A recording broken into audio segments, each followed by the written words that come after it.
खालीवर राहते बघा, हे बघा ही एक नवीन गड्डा आहे. असा खालीवर खालीवर खालीवर प्लेन नाही सरफेस. प्लेन असला ना पाय दुखत नाही, खालीवर असला ना पाय म्हणजे. Good morning. तर आज आपल्याला थोडा उशीर झाला आणि आज रिकव्हरी पण होती आज, कारण की आपण काल 2-4 किलोमीटर रनिंग केली. तर आज थोडंसं रिलॅक्स आहे, कारण की उद्या आपली सर्किट ट्रेनिंग आहे. तर सर्किट ट्रेनिंग असल्यामुळे काय आधीचा दिवस थोडा रेस्ट लागतो. रेस्ट असला ना, फक्त रेस्टमध्ये तुम्ही फुल बॉडी स्ट्रेचिंग करू शकता, वॉकिंग करू शकता. या 2-3 गोष्टी करायच्या फक्त बस. ज्यादा हार्ड वर्कआउट नाही करायचा. हार्ड वर्कआउट जर केला तर उद्याचा परफॉर्मन्स आपला डाऊन होऊन जातो. त्याच्यामुळं आता काय करायचं, उद्या सर्किट ट्रेनिंग आहे. म्हणजे सर्किट ट्रेनिंग म्हणजे 2-3 इव्हेंट आपले एक म्हणजे कमीत कमी 4 ते 5 इव्हेंट ॲट ए टाइम करायचे असते. ॲट ए टाइम केले ना तर म्हणजे स्ट्रेंथ पॉवर वाढते आपली. ह्यानी लॉंगनी कसं स्पीड आणि स्टॅमिना वाढतो, ह्यानी स्टॅमिना प्लस स्ट्रेंथ पॉवर वाढते. तर ह्यानी मग आपल्याला रनिंगमध्ये कंटिन्यू रनिंगमध्ये टिकायला मदत होती. तर चला आज थोडंसं स्ट्रेचिंग करू आणि वॉकिंग करू आपण. तर चला वरती आलो आपण धरणाकड.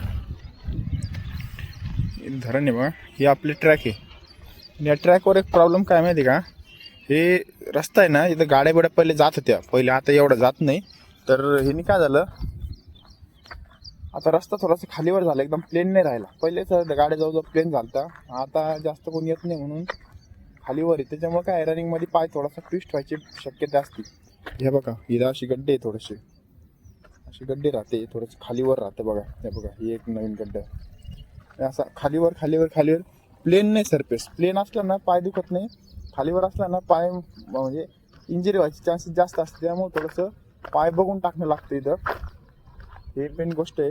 ग्राउंड असतं मेन गोष्ट आहे. आता ग्राउंड नाही आहे, त्याला ऑप्शन नाही आता काही, त्याच्यामुळं. तर चला. पण एक दिवस काय आहे, पोरांना अजून एक सांगतो गोष्ट.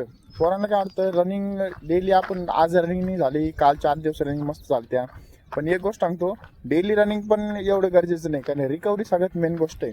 ज्या दिवशी हार्ड वर्कआउट असला ना तुमचं, त्याच्या आदल्या दिवशी थोडी रिकव्हरी करा. म्हणजे काय, नॉर्मल जॉगिंग करू शकता, वॉकिंग करा किंवा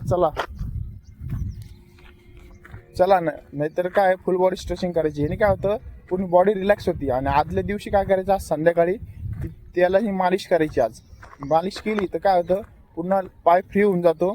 त्याच्यानंतर तुम्हाला उद्यासाठी परफॉर्मन्स एकदम चांगला निघतो. आणि रनिंग किंवा तुमचं हार्ड वर्कआउट असला ना, ते एकदम स्मूथ होतो एकदम. तर ही गोष्ट नक्की लक्षात ठेवा.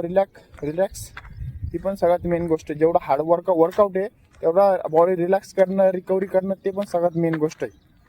तर चला आता रिकव्हरी वॉकिंग करू आपण. 2-4 किलोमीटर समजा, त्या विहिरीपर्यंत आपण जाऊन येऊ. तिकडची विहीर आहे बघा.